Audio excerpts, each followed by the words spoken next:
Xin chào các bạn, Ukraine và Belarus.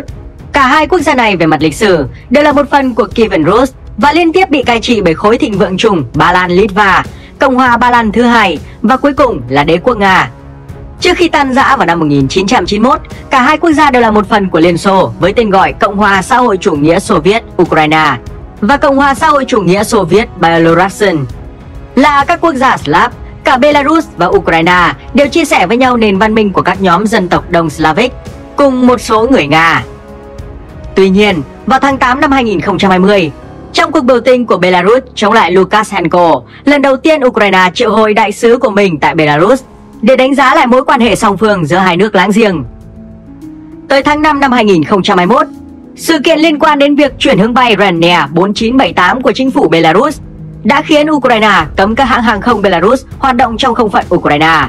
Ngoài ra, Ukraine cùng với Liên minh châu Âu đã áp đặt các biện pháp trừng phạt đối với các quan chức Belarus. Đáp lại Ukraine, Belarus đã áp đặt các rào cản thương mại mới đối với nhiều loại hàng hóa của Ukraine vào Belarus. Vậy có bao giờ bạn tự hỏi, trước khi áp đặt các rào cản thương mại lẫn nhau, thì nền kinh tế và quân sự giữa hai quốc gia hậu Xô Viết này như thế nào? Hãy cùng 5 phút thôi tìm hiểu trong phần so sánh dưới đây nhỉ. Trước tiên là địa lý.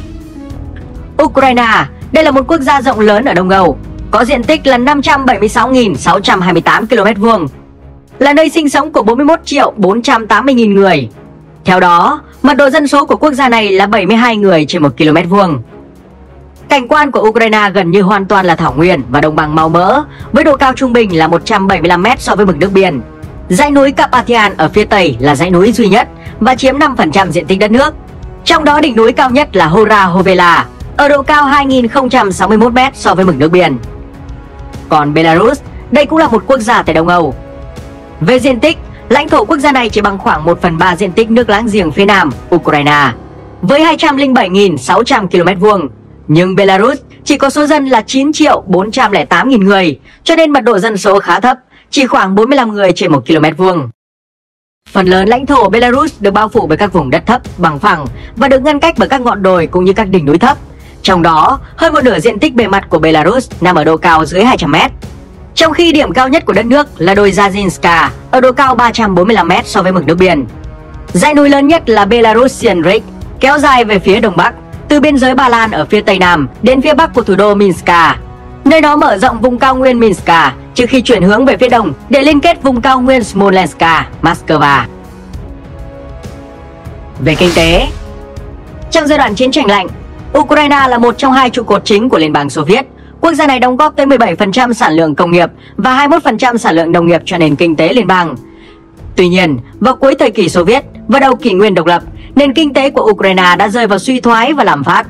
Bất chấp những hy vọng ban đầu về sự độc lập, cũng như kết thúc việc chuyển tiền và tài nguyên sang các khu vực khác của Liên bang Xô Viết sẽ làm giảm gánh nặng cho nền kinh tế đang suy thoái. Cho đến năm 2020, Ukraine là một quốc gia có GDP bình quân đầu người thấp nhất châu Âu, chỉ với 3.653 đô la. Theo đó, tổng GDP cùng năm cũng chỉ đạt 151 tỷ 540 triệu đô la. Còn Belarus, trong Thế chiến thứ hai, nền kinh tế quốc gia này gần như bị xóa sổ. Tuy nhiên, những nỗ lực phục hồi kinh tế sau chiến tranh đã giúp cho quốc gia này hình thành nên các khu vực công nghiệp lớn.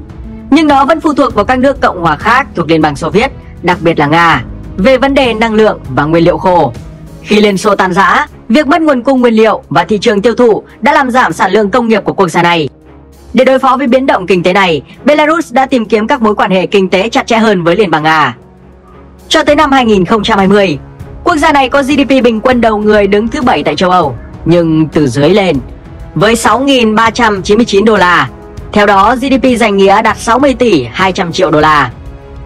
Nếu xét theo sức mua tương đương, thì tổng GDP của Belarus đạt 189 tỷ 920 triệu đô la và GDP bình quân đầu người đạt 20.187 đô la. Còn Ukraine có GDP theo sức mua tương đương là 543 tỷ 830 triệu đô la và GDP bình quân đầu người đạt 13.110 đô la. Về quân sự, nền quân sự hai quốc gia này chủ yếu được thừa kế từ Liên Xô. Nhưng khác với Belarus, hiện tại quốc gia này vẫn phần lớn phụ thuộc vào nguồn cung vũ khí từ Liên bang Nga, thì Ukraine lại có khả năng tự chủ về vũ khí nhờ công nghệ chế tạo từ thời Liên Xô, cũng như các nhà máy công nghiệp quốc phòng được đặt tại đây. Tính đến năm 2021, Ukraine có nền quân sự đứng thứ 25 trên thế giới. Quốc gia này cũng dự chi khoảng 9 tỷ 600 triệu đô la cho quân sự. Trong khi nền quân sự của Belarus chỉ đứng thứ 50 trên thế giới và chỉ chi tiêu khoảng 775 triệu đô la cho quân sự. Về quân số, Belarus hiện duy trì 445.500 quân, trong đó 45.500 quân thường trực, 290.000 quân dự bị và 110.000 quân trong lực lượng bán quân sự. Trong khi Ukraine duy trì quân số gần gấp 3 lần với 1.245.000 quân, trong đó quân thường trực gấp 6 lần Belarus, chiếm tới 255.000 quân và có tới 900.000 quân dự bị, còn lại 90.000 quân trong lực lượng bán quân sự. Về không quân, hiện nay Belarus đang sở hữu 43 máy bay chiến đấu, bao gồm các dòng MiG-29 và Su-30 do Liên bang Nga sản xuất. Quốc gia này cũng sở hữu 68 máy bay tấn công Su-25 của Nga. Ngoài ra, Belarus còn có 4 vận tải cờ, 63 chiếc trực thăng và 21 trực thăng tấn công. Còn Ukraine hiện sở hữu 42 máy bay chiến đấu, bao gồm dòng Su-27 và MiG-29 từ thời Liên Xô. Ukraine cũng sở hữu 25 máy bay tấn công, bao gồm Su-24 và Su-25 cũng từ thời Liên Xô. Ngoài ra còn có 31 vận tải cờ, 110 chiếc trực thăng và 34 trực thăng tấn công. Về lục quân Belarus hiện chỉ sở hữu 601 xe tăng, chủ yếu là tăng T-72 từ thời Liên Xô. Tuy nhiên, quốc gia này có tới 1.550 xe bọc thép chiến đấu. Ngoài ra còn có 482 pháo tự hành, 228 pháo kéo và 238 dàn phóng tên lửa.